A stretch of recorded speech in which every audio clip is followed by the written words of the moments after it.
Pues vamos a comenzar con la ilustración de un diseñador famoso o relevante. Esta ilustración la vamos a ocupar posteriormente en el diseño de un cartel. Y este cartel va a tener la medida mínima para un cartel, que es de 90 por 60 centímetros. Es importante que este ejercicio se haga a mano. Digo, hay maneras de hacerlo directamente dibujando sobre Photoshop. Pero en este caso vamos a ocupar nuestra habilidad para dibujar. Vamos a generar este boceto totalmente a mano con lápices H y B y después lo vamos a escanear a 300 píxeles por pulgada. Aquí si yo vengo a tamaño de imagen puedo ver el tamaño de esta imagen, ya me marca su tamaño en píxeles y la resolución que es a 300. Si por ahí alguien tuviera dificultades con el tamaño del archivo, porque realmente es un archivo pesado, puede bajar la resolución a 200 o escanearlo a 200 desde origen. Otra cosa, es importante que la gama de color sea RGB. Aunque yo vea esta imagen blanco y negro, necesitamos que sea RGB. Entonces, bueno, ya que empezamos con esto, vamos al primer paso, que es limpiar el escáner. Voy a acercarme aquí, más o menos a esta altura, un poquito más. Y en la parte del fondo, es decir, todo lo que sería el espacio negativo, o sea, todo lo que está detrás de la figura de este personaje, veo algunas manchas, por aquí veo un punto, aquí veo otro, veo aquí como cierto granulado. Todo esto pueden ser manchas del mismo grafito que ocupé al dibujar este personaje. Aquí veo otra mancha, por ejemplo. Por aquí hay otra. Aquí un rayón, una raya de lápiz. Acá hay otras más, etcétera. Aquí, por ejemplo, tengo otras líneas, puntos. Todo eso lo tenemos que ir limpiando. Ya conocemos las herramientas de restauración, que son el parche y el tampón de clonación. Sin embargo, aquí vamos a ocupar otro proceso adicional a estas herramientas. Lo primero que vamos a hacer es copiar este fondo. Y lo que vamos a hacer con esta copia es empezar a trabajar desde aquí. Voy a activar mi teclado, que siempre se me olvida activarlo desde el principio. Pero bueno, a estas alturas ya, si han venido siguiendo los demás videos, ya no tienen ningún problema con los comandos. O sea, ya hay comandos que realmente deben estar como bastante bien aprendidos y ya ni siquiera los tengo que mencionar. Pero bueno, dejo ahí el teclado por cualquier cosa. Entonces aquí ya decía, tenemos la copia del archivo y voy a trabajar siempre sobre esta copia que acabo de hacer. Voy a generar aquí una capa de ajuste y voy a seleccionar corrección selectiva. Aquí está. Por ahí en un video anterior me parece que ya habíamos trabajado con esto, pero lo vuelvo a explicar. Corrección selectiva funciona por canales de color.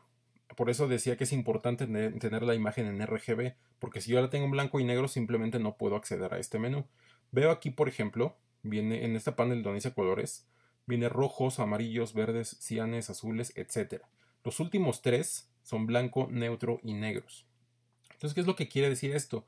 Que si mi imagen tuviera rojos, por ejemplo, yo puedo meterme aquí directamente el rojo y editar los colores que componen ese rojo. En este caso son los 4 canales de la cuatricromía, que son cian, magenta, amarillo y negro. Por ejemplo, si yo tuviera rojos, como lo acabo de decir, yo lo puedo bajar el cian, le puedo bajar el magenta, el negro, etcétera. En este caso no tengo, aparentemente no tengo rojos. Más bien mi edición iría sobre estos tres que están aquí abajo, blancos, neutros y negros.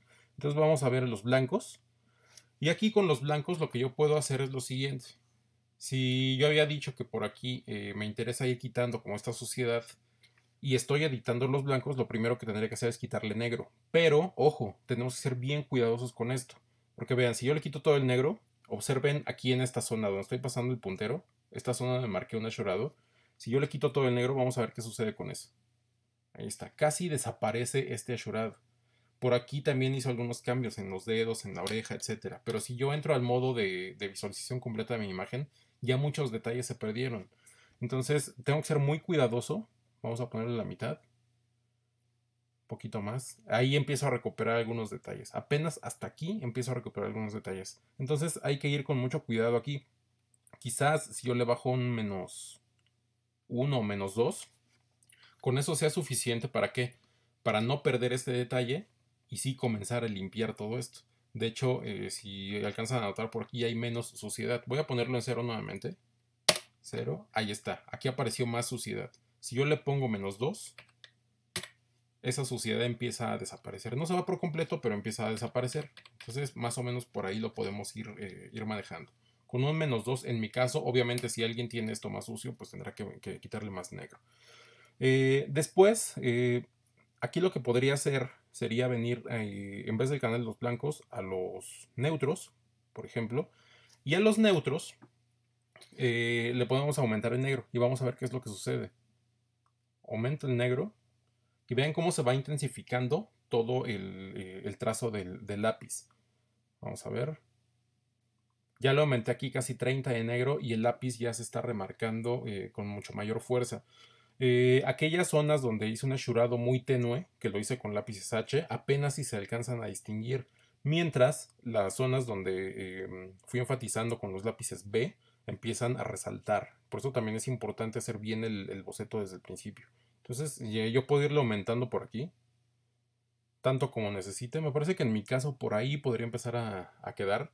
Recordemos que esto va a tener un estilo similar al del cómic, y el cómic utiliza muchas líneas bien definidas en cuanto a sombras, y por ahí nos conviene más o menos dejar bien claro en dónde están las sombras y dónde están las luces. Entonces más o menos por ahí, un 50, lo voy a dejar por un 40 más o menos.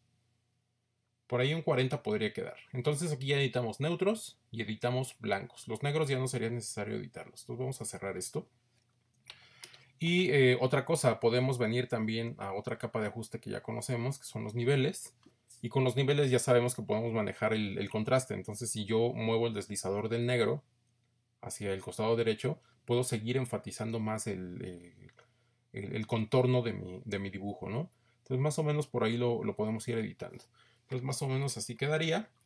Y ahora lo que tenemos que hacer es venir a buscar todas estas manchas que quedaron volando, ¿no? Ven aquí, por ejemplo, si yo le quito los niveles, esta parte de aquí, esta mancha, como que se va atenuando un poquito, pero bueno, aquí no importa.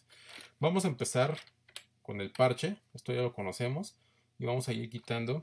Aquí me estoy equivocando porque no estoy en la capa correcta, ahí está. Entonces vamos a los puntos. Toda esta mancha también la puedo ir eliminando con parche, no hay ningún problema. Recordemos que el parche hace un promedio entre la selección que hicimos y la zona en donde estamos arrastrando para reparar. Y con el tampón de clonación pues también puedo realizar ciertas acciones para ir limpiando aquí mi dibujo. Pues voy a tratar de hacer esto rápido. Voy a irme a lo más notorio para que no se haga tan largo este video. Aquí por ejemplo tengo una raya, me imagino que es un doblez del papel.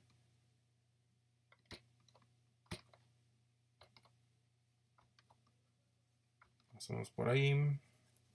Estoy quitando las manchas más importantes. Estoy dejando algunas porque, como les digo, quiero hacer esto lo más rápido posible.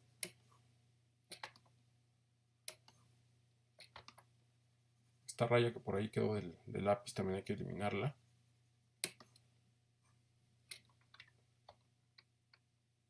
Voy a endurecer un poco el tampón.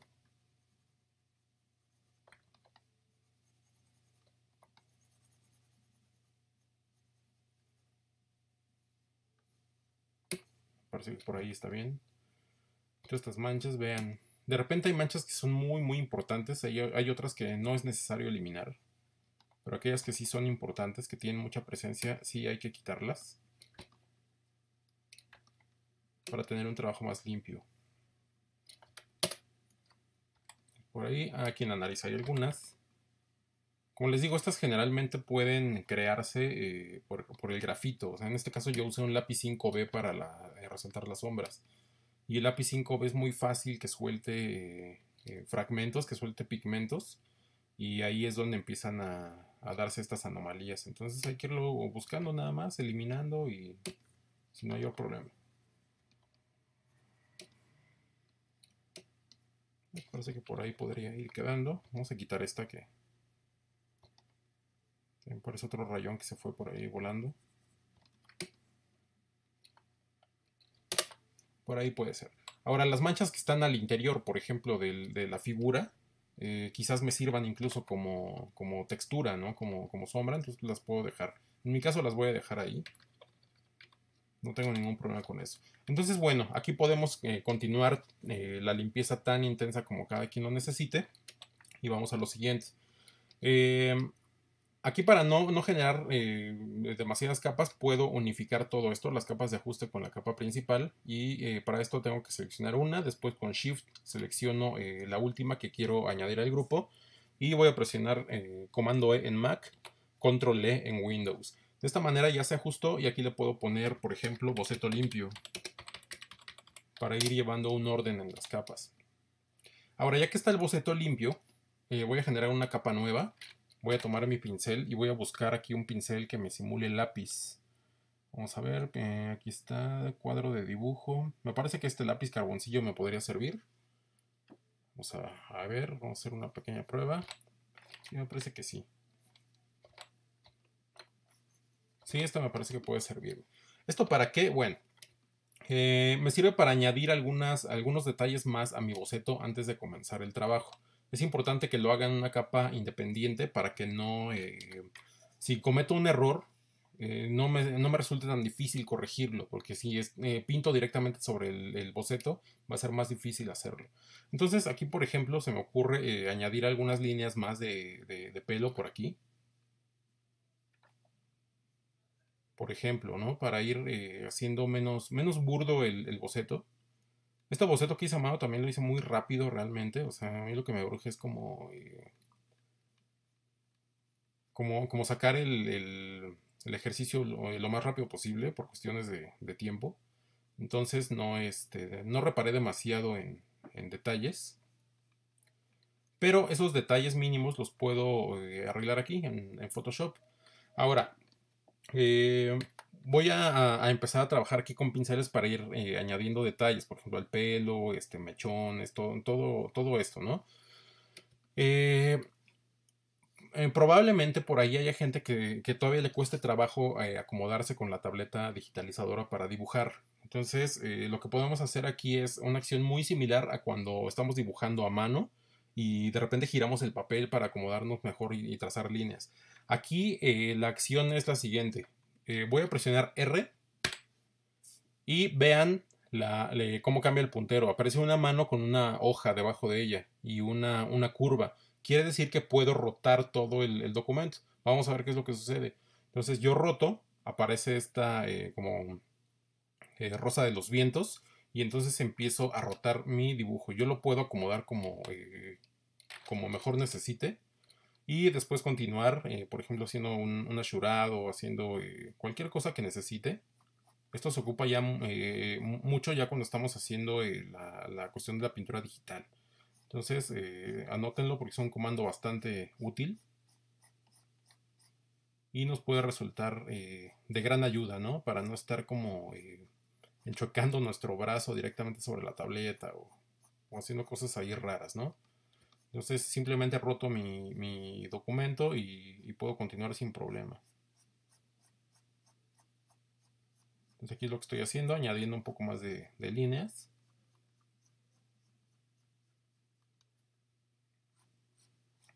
Del otro lado también voy a hacer lo mismo. Voy a añadir algunas.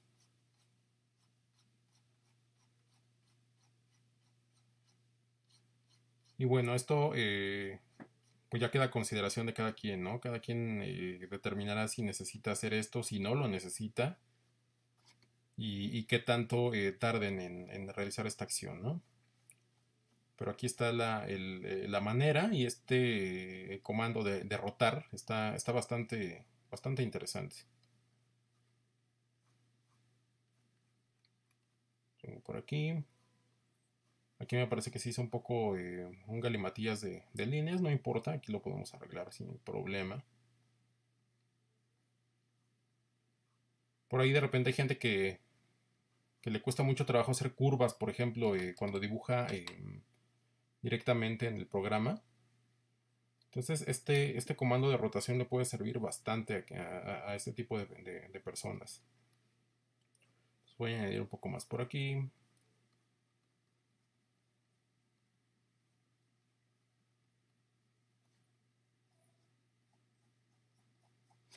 Y recordamos lo que decía hace un momento sobre la ilustración para cómic. Tiene que resaltar bien las sombras. Y por supuesto, ya en el boceto se tienen que considerar digamos, las partes más representativas del personaje que en este caso estamos dibujando para que se entienda bien quién es, ¿no? No estamos hablando de hiperrealismo, pero sí tiene que ser una representación fiel de este personaje, ¿no? En este caso estoy haciendo a Walter Gropius, el fundador de la Bauhaus. Es más o menos ahí está. Ahora, para volver a la posición normal de mi documento, tengo que presionar, por ejemplo, R. Vamos a ver. Enter. Y vean que cuando yo presiono Enter se activa la edición del ángulo de rotación. Entonces desde aquí yo puedo teclear 0 y mi imagen vuelve a la posición habitual. Entonces así es como puedo ir agregando más sombras. Lo puedo hacer, por ejemplo, aquí en donde tengo muchas sombras intensas, como en el caso de los ojos. Puedo añadir más ashurado.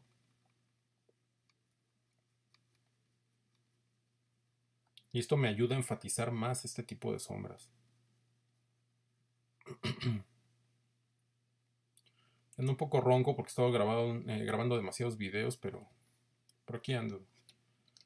Entonces, pues de esto se trata, ¿no? Ir tratando como mejorando nuestro propio boceto. Debe ser detalles mínimos porque en realidad el boceto debe quedar al 100 desde que lo estamos haciendo a mano. Ahí está. Y aquí, por ejemplo, me estoy pasando un poquito, simplemente borro. Por eso es importante que se haga en una capa aparte este ajuste. Hasta que ya estemos totalmente convencidos de que no necesitamos nada más, vamos a ir añadiendo detalles con esta herramienta. Entonces, en mi caso lo voy a dejar así, para no perder demasiado tiempo. Voy a guardarlo. Recuerden que es importantísimo guardar el archivo. Y lo que voy a hacer aquí es ahora sí unirlo. Vean, si yo quito el ojo de esta capa, ahí ya estoy perdiendo algunas líneas. Si lo activo, ya estoy ganando un poco más de textura. Entonces lo voy a unir al boceto limpio. Y nuevamente le voy a poner boceto limpio. Pues recordemos que cuando se juntan, cuando se unifican algunas capas, adopta el nombre de la capa que está arriba. Entonces, por eso el cambio de nombre. Entonces, más o menos así quedaría ya limpio el boceto. Y ahora lo que sigue es empezar a aplicar color. Entonces, vamos a dejar este video hasta aquí. Probablemente yo le siga aumentando aquí algunos detalles y nos vemos en el próximo video.